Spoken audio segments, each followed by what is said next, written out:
Welcome to Your Thoughts, Your Reality with Michael Cole, the podcast that shines a compassionate light on the journey of veterans battling through life's challenges. Michael is a dual elite certified neuroencoding specialist in coaching and keynote training presentations, dedicated to guiding military veterans as they navigate the intricate pathways of post-deployment life. Join him as we delve into the profound realm of neuroencoding science, empowering these brave individuals to conquer universal battles, procrastination, self-doubt, fear, and more. Together, let's uncover the strength within you to re-engage with families and society, forging a new path forward. Hello, everybody. Hey, so today, Dianna and I have been trying to do this for a little bit, and magnificence has happened and we're here. So I'm super excited. So Dianna Sullivan specializes in energy healing modalities such as shamanic healing, Reiki, and access bars, guiding individuals through deep emotional and spiritual healing. She has helped people launch businesses, attract soulmates, and achieve physical healing by addressing the root causes of their struggles, which is so important.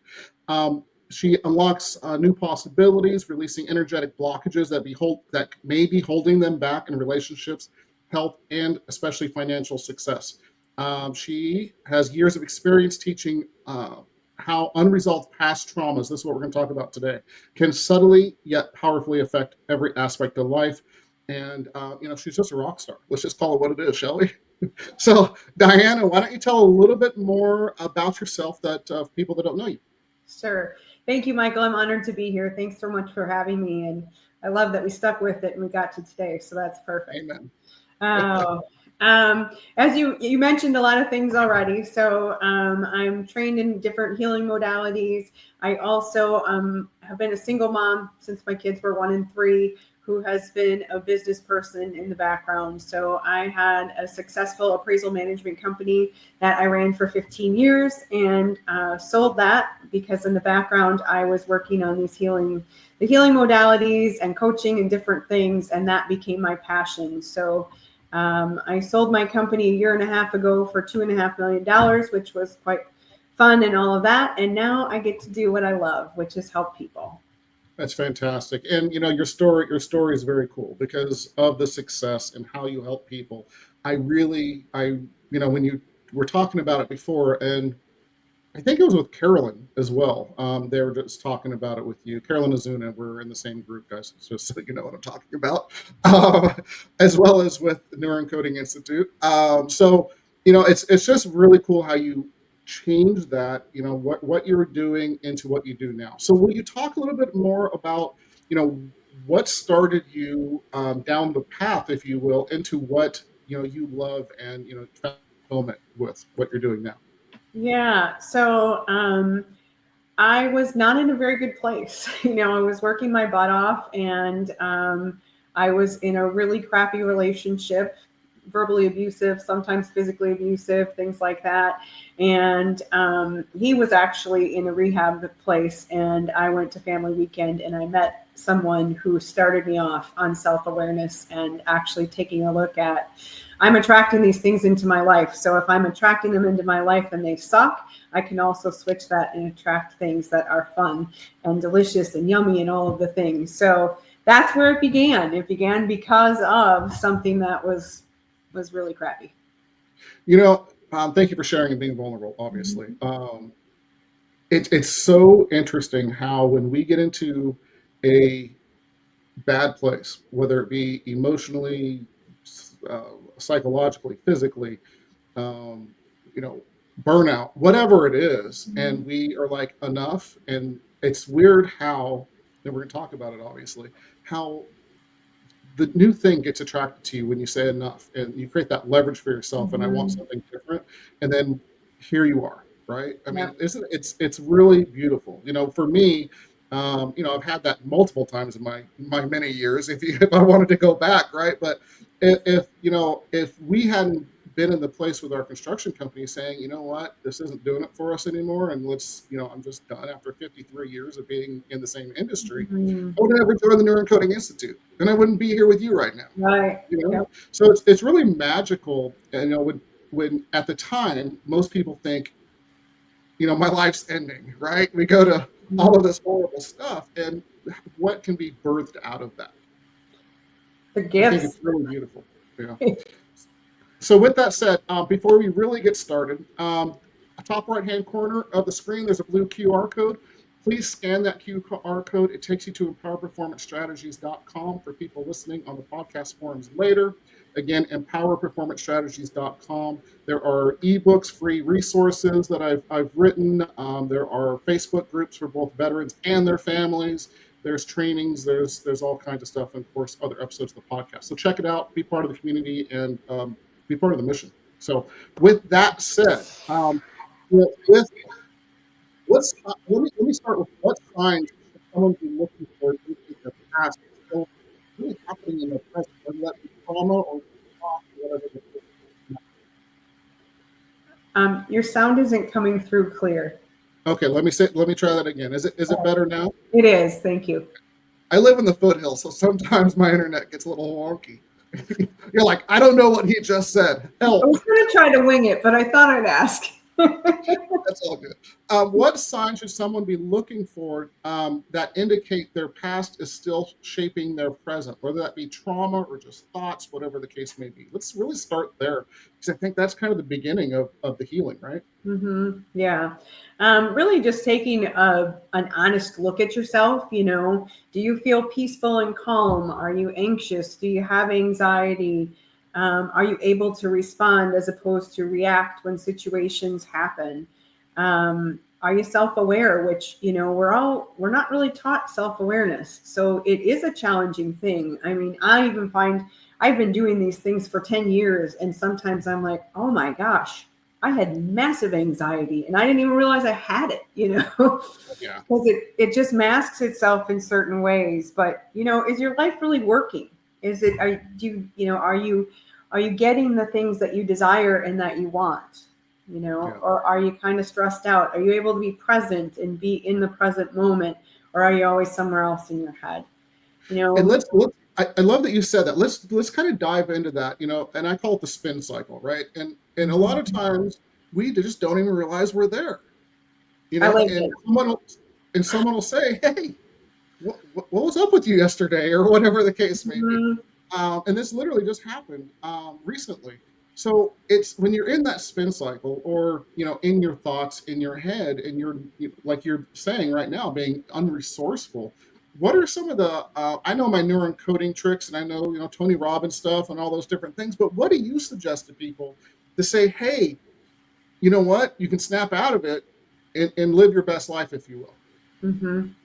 I think one of the big things is really to just, number one, have the intention. We have to be intentional about it, or we don't do it. We can get lost and we mask it. Our egos are pretty good at hiding it and masking it. So if you're busy being busy and you're just too busy and you can't take a minute and you're too busy and it's that, stop. That's the first thing you can do, is stop, create some intentionality about, I'm going to slow down. I'm going to slow down. I don't have to do all of the things, and they don't all need to get done, immediately. And it doesn't have to be perfect either. A lot of times people are striving for perfection, and it's not something that exists, and they feel like they're really, I don't remember. I want to say it was Joseph McClendon III who said, if you're striving for perfection, you're like at a really low vibration. That sounds more like something Carolyn said. I'm not sure, but when you're striving for that, it's a low vibration because it's something that's unattainable. Yeah. So instead, let go of that idea of perfection. Let go of the busyness and just stop. Create some intentionality. You know what? I love my family. I love my children. So maybe it's more important for me to sit down and just hang out with them tonight than it is to clean the bathroom or the house, or, whatever it is that you had. Yeah, And I love that. when we're doing those things, we're just blocking. A lot of the times we're blocking feelings that we don't want to feel. You can't block the good. You can't block the good, bad stuff and have the good stuff. You're either blocking all of it or you're blocking none of it. So if there's feelings you're avoiding by being busy, once you do stop, some of that stuff's going to come up. and you get to greet it with love and care, and love all of those parts of yourself. I love that you say that. I want to talk more about that. Look, the questions are already out the door. Just organic conversations with my curiosity. Welcome. So when you're having that, and it could be your body, feeling worn out and not, you're not listening to it, and or family or whatever the case may be. What are some things that, okay, hey, I realize something's not right. I'm anxious. I'm feeling pissed off. I'm in the spin cycle. I can't get out of it. What are some of the fastest ways that you can think of to snap people out of it, so they can get back on track and take that break and get what's important to them back in their life? Breath work, of course, would be the first thing, and it's the easiest because you can do it no matter where you are. If people aren't familiar, box breathing, I think, is one of the easiest. Count to 4, going in through your nose, hold it for 4, 4 out, hold that, and then you picture it as a box as you go through.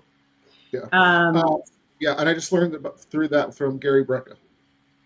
I did not know about it until then. Really? Yeah. It's a great one. It's a great one because you're focusing on something else. Right. Yeah. It brings your focus, because I could tell you to meditate, but if you've not meditated before, this idea of, or even if you have, sometimes it's hard too. This idea of quieting your mind just doesn't work. Right. So that's the easiest. The next thing that's probably my favorite is to go for a walk. When you walk, it actually, it helps to process through the things that are stuck in there. It just automatically works to process. And if you can be around, in nature, I live on 34 acres. So I get to go out and walk around here every day, and it's just beautiful. And I mean, for me, I love to touch the trees and feel the energy of the trees. And, some people think that's weird. And if that's weird for you, you don't have to do that, but just being around them is really helpful too, so getting out and walking. Yeah, I love that, because anytime you have any physical exercises, mentally, you're going to come out of it in a better state. It releases hormones and all that fun stuff. So it's, feeling the trees, that kind of stuff. So let me go back 2 steps.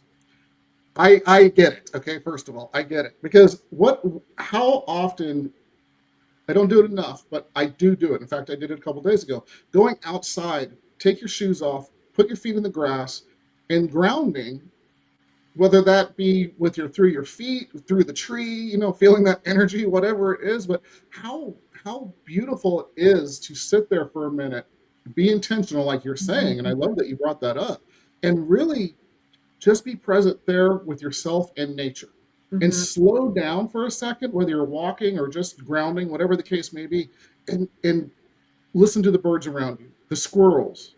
I think I had Aaron Lloyd on here. We talked about the turkeys, because if you have turkeys, we're on property as well. And so, you have all this little life going around you. When you slow down and really see it, hear it, and feel it, it really centers you. Well, that could be in the city too. I mean, you got things going around too, but when you're not focusing on yourself, you're focusing on other things, beautiful things. It can be really empowering. Right. And using all your senses too, because a lot of times we just, we're just looking around so much with our eyes, but, what do you hear, and what can you touch, and even the taste of things sometimes, and, all of the things, and just taking it in. Yeah. Definitely. Absolutely love that. And it's we don't take enough time to do it. I mean, I think you could do it 24 hours a day and it wouldn't be enough time. Right. Yeah. Goodness knows no one does that. And really one of the other things too is prioritizing fun. Prioritizing things that you enjoy doing. You're not too busy to find some fun time. If you are, you got to realize that if you do find some fun time, the things that are busy, they're going to go easier, and they're going to go smoother, and they're going to go faster, because you're going to approach them from a different energy, from a different angle, and it's just going to. I love that you said that, because when you do focus on those positive things, gratefulness or whatever, and you're doing some of those fun things, it resets you. It absolutely resets you, and the other things will be there. But if you're going and doing it in a different emotional state and different mindset, maybe you'll even have fun doing it. I don't know. Yeah. It is. It's a game changer. I mean, you can even kind of make a game and have fun doing dishes. You can actually enjoy that. Give me a game with dishes. I'm excited to hear this.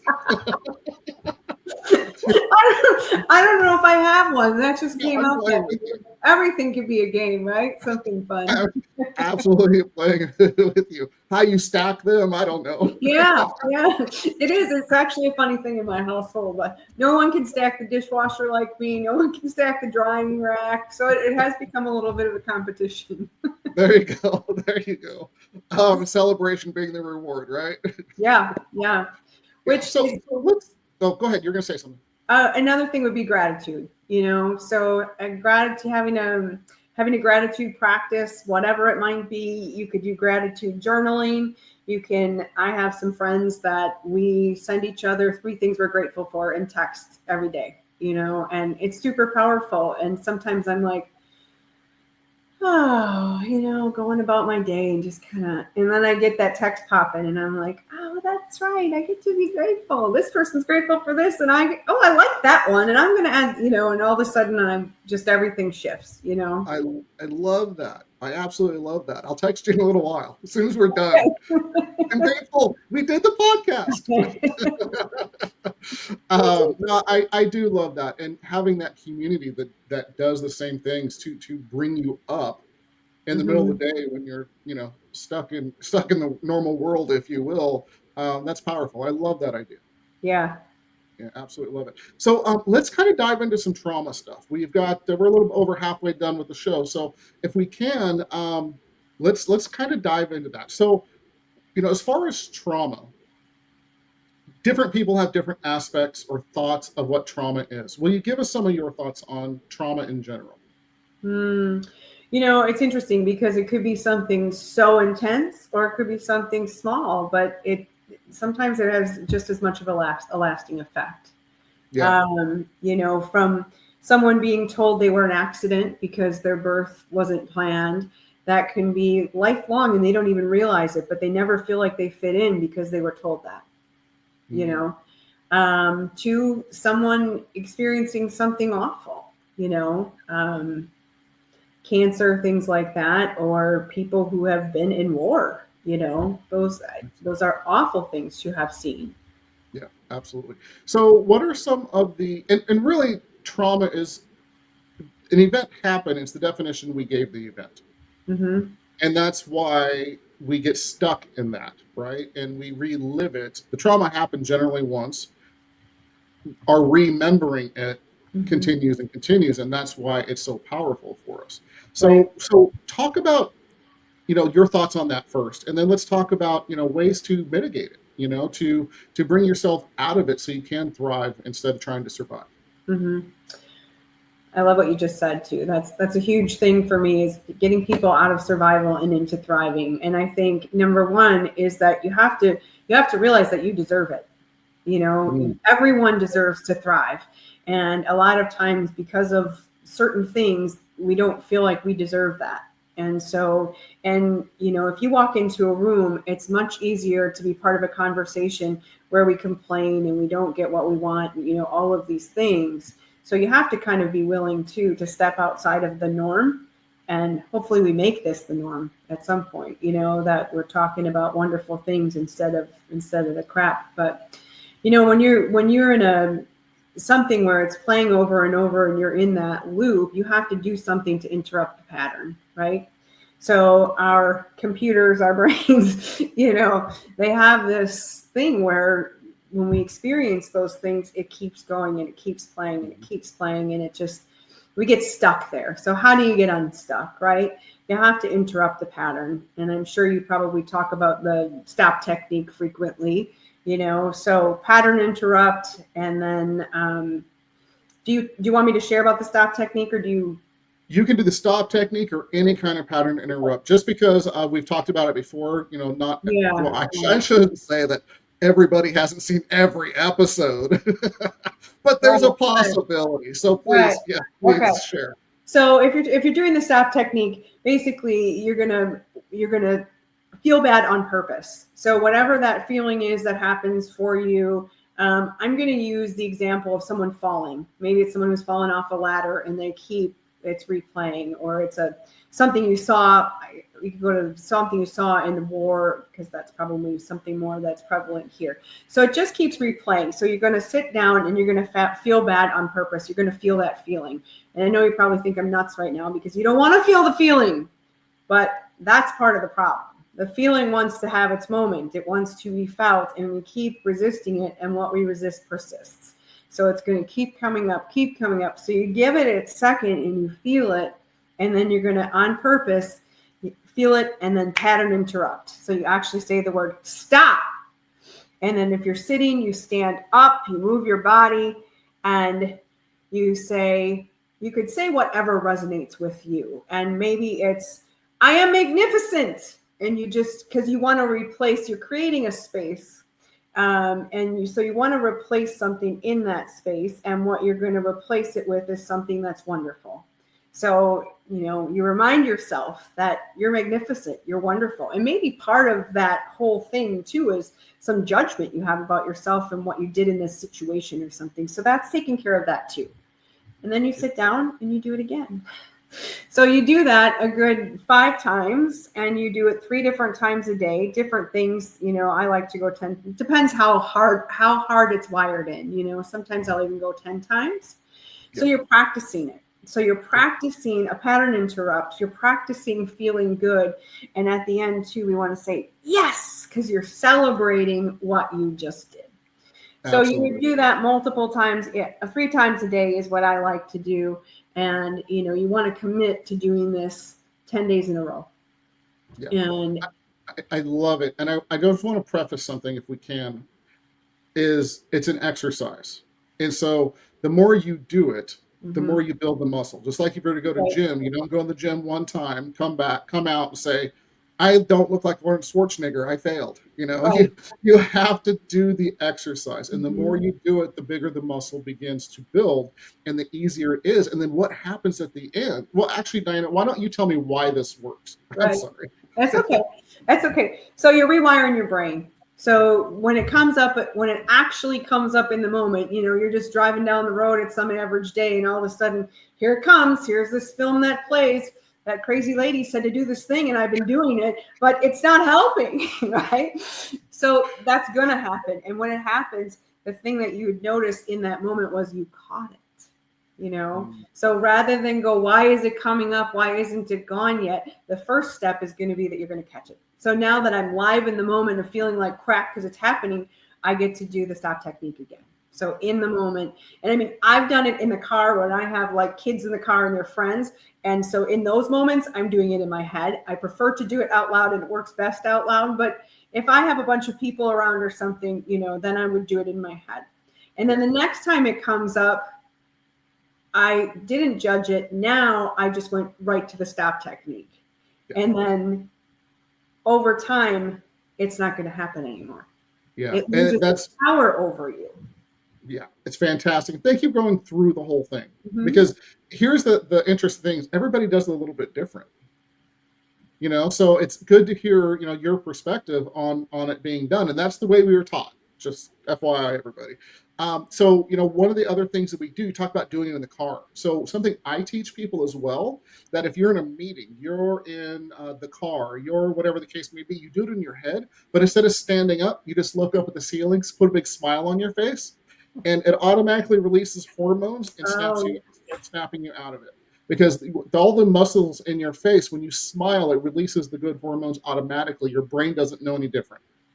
And so when you do that in the car, whatever the case may be, road rage or whatever it is, it's really a magical process. So thank you for going through all that. Right? I appreciate it. Yeah. So let's see, where were we before we got there? So trauma. So we're catching ourselves, right? And so it's like, okay, I did the stop technique, and I've been doing this 16 times a day because Dianna and Mike said the more you do it, the better I'm going to get at it. So I'm really good at it. I'm really good at snapping myself out of being in that place of starting the spin cycle, whatever the case may be.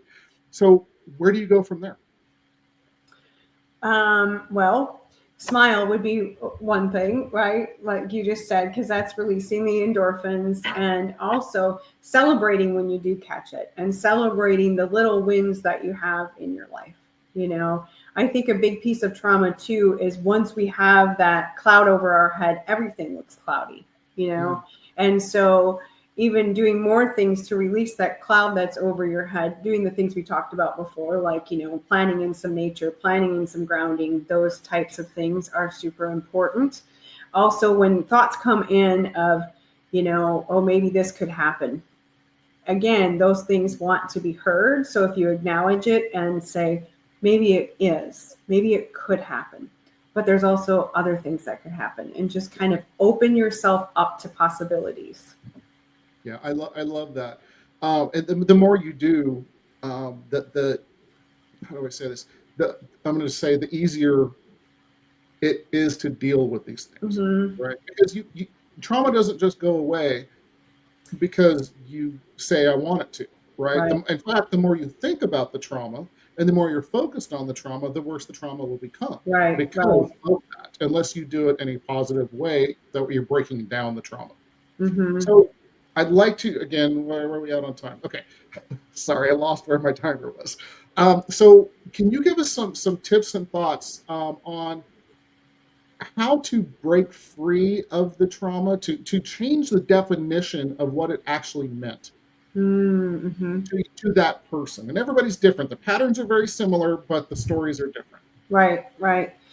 And interesting you use the word story, because we all create a story for what it meant, right? So we have something happen and we have this story behind it. And honestly, there's so much research done that the way we play it back in our head is actually worse than the way that it actually happened in most cases. Yep. So, you know, just knowledge of that. Also, when we have these emotions that we have, they want to be felt. They get to be flushed through, let's say, right? So they get to come out of us, and there are healthy ways to do that. So if I'm feeling angry about, you know, a situation that happened, to sit down and allow myself, in most cases, it's like literally 90 seconds. You don't want to get lost in it, you know? So sit down and feel that anger and let it out of your body, you know? And this is probably not something you're going to do with a car full of kids, but you know. I felt that. I think you really just released something. I've gotten pretty good at it, you know, or cry. And it's so funny because, you know, there's so many people who take pride in that they haven't cried in years, and it's not healthy, you know. So you have to be able and willing to let the emotions flow through, and be kind and gentle to yourself in the process. And, you know, doing it by yourself is great if you have, you know, a coach or someone to help you, even better. But your feelings for yourself are the big thing too. So loving yourself through that and taking away the judgment. There's so much judgment, Amen. you know. Amen. So the other thing is, and it's probably a little bit down the road, is can you reframe it? You know, so can I reframe it, and can I see that somehow this trauma was good in my life? I'll give you an example. For me, you know, I mean, we had it before. For me, I was in an abusive relationship. I'm thankful for that at this point, because I'm doing this and I'm helping people now. You know, I've had a good bit of trauma in my life, and I've gotten to here because of it. So taking that, you know, because some people will be like, how can you say that was a good thing? You know, well, and the other thing is acceptance. You know, it happened, and we spend so much time wanting to change the past. And that past has such a hold on us because we keep wanting to change it and we can't. So if you accept that it is what it is, and you kind of put it in the past, and you keep your focus forward, and you keep your focus on actually caring how you feel and doing things that feel good, and they'll tie together, because we're like magnets. So we just keep attracting what we're putting out. So if I'm putting feel good stuff out, I'm getting feel good stuff back. Yeah, I love that. You know, it's so funny how we look at our past and we're trying to escape our past. You know, I learned a long time ago, and I just want to add to this, talking about our own stories for a second, is my past is what made me who I am today. You know, those bad things, if you can change that perspective and reframe, like Dianna said, reframe it into I learned from that. It didn't happen to me, it happened for me. Right. I love those. And I am who I am now, and damn, I'm proud of who I am. Am I perfect? No, but guess what? I'm going to learn from that too, and I'm going to be even better tomorrow. Yep. And if you can switch those traumas and those things into something that it made me stronger, for instance, I learned how to do this because of it. I learned there's resources and I help other people because of it. You know, there's so many things that we block ourselves of goodness that comes out of bad things, or we think they're bad at the time, but really they're gifts. And it can be a horrible thing. And if you look and you have an open mind, you can find the good in it. You can find something that made you better from it if you're open to it. So I really love that you brought that up. I think that's huge, and throwing into that too, forgiveness. And I think one of the biggest people that we get to forgive is ourselves. First. You know, and being on here, maybe there's people who, you know, shot someone during war and things like that. And I can only imagine how that feels, you know, because I haven't experienced that. But forgive yourself, love yourself. You know, you can't change it, but you can love yourself. And if you're punishing yourself, you're typically punishing those around you too, and you're not doing things that you otherwise could be. So forgive yourself and then love yourself through that. And I think forgiving ourselves is the hardest person to forgive. Yeah, I love that you said that, and it's also, you know, a lot of veterans. It's I wasn't there for my buddy. I wasn't there for the soldier next to me. Something happened, but you know what? It's something happened, and you know. And I deal with this a lot with veterans. And so I always tell people forgiveness is number one. And like you said, Dianna, it's perfect. It starts with yourself. You have to forgive yourself. In fact, I just had a conversation yesterday with somebody about this. Here's my perspective on that. And I know we're already over time, but let's go. We own the place. So if you can look back in your life and you can say, and I think everybody can do this at some point in their life, I was doing the best I could for who I was at the time. That's perfect. I was doing the best I could for who I was at the time. For yourself first. And here's a powerful one, and I just got to chill. Michelle Odette Green calls them God bumps. So, I've had a lot today. I've had a lot. Amen. But if you can look yourself in the mirror and say that to yourself, it's very powerful. I mean, look in your eyes and your soul and do it. It's okay to cry. It's okay to feel emotion. So just try it.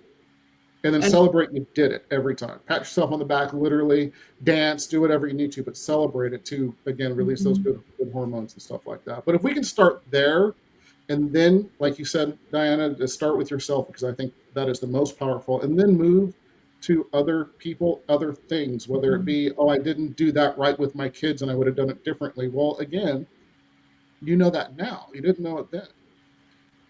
And then the last thing I want to say about it is, how many times have you said, oh man, if I would have known that then? You weren't supposed to. You weren't open for it yet. And give that to yourself. You know it now. Use it now, because now's the gift. So sorry, I went on a rant. Sorry. That's okay. I think it was a good one, though. I think it was good information. So thank you. Dianna, how do people reach out to you if they want to talk to you, and so on like that? Yeah, so I have a Facebook group they could join if they wanted to. It's Soaring Heights Business and Life Coaching. My website is soaringheightscoaching.com, and my email is soaringheights@myyahoo.com. I love Soaring Heights. That's fantastic. Absolutely. I want to take you to Soaring Heights. Absolutely love it. And if you can, I know Susan is on here. Thank you, Susan, by the way, my love, for adding stuff in and putting stuff in for people. But Dianna, if there's any other ones you want to put in that we didn't catch, please feel free to put in all social media stuff. Okay. Okay. Sounds good. And we're almost done here. We need 3 tips to get veterans and their families further faster. Be gentle. Be really gentle with yourself. That is key. Let go of all judgment. If you can start living without judgment, switch right and wrong for working or not working. This works for me. This doesn't work for me instead. And number 3, celebrate, celebrate, celebrate. Even the little teeny tiny wins, everybody's on their own path and in a different place, and your nervous system loves it when you celebrate. And then again, that magnet comes in, so it's wanting more things to celebrate. So celebrate. And if you feel like it's gloating or something, come on to my Facebook group, and I would love for you to celebrate the heck out of everything. Absolutely love it. Yeah, celebration, man. It is the thing we do probably the least that we should do the most. So thank you for saying that to our audience, and I soak that in all day long. So thank you. So with that said, everybody, guess what? We're done. We're 6 minutes over, but it was fantastic. Dianna, thank you so much for being on today. Time is the most precious resource we have as human beings. We don't get it back. Thank you for spending a few minutes of your life with us to spread knowledge and resources and things like that. We're so honored. You're so welcome. Thank you. All right, everybody, we're out of here. Thank you for joining us on another insightful journey of Your Thoughts, Your Reality podcast with your host, Michael Cole. We hope the conversation sparked some thoughts that resonate with you. To dive deeper into empowering your thoughts and enhancing your reality, visit empowerperformancestrategies.com. Remember, your thoughts shape your reality, so make them count. Until next time, stay inspired and keep creating the reality you desire. Catch you on the next episode.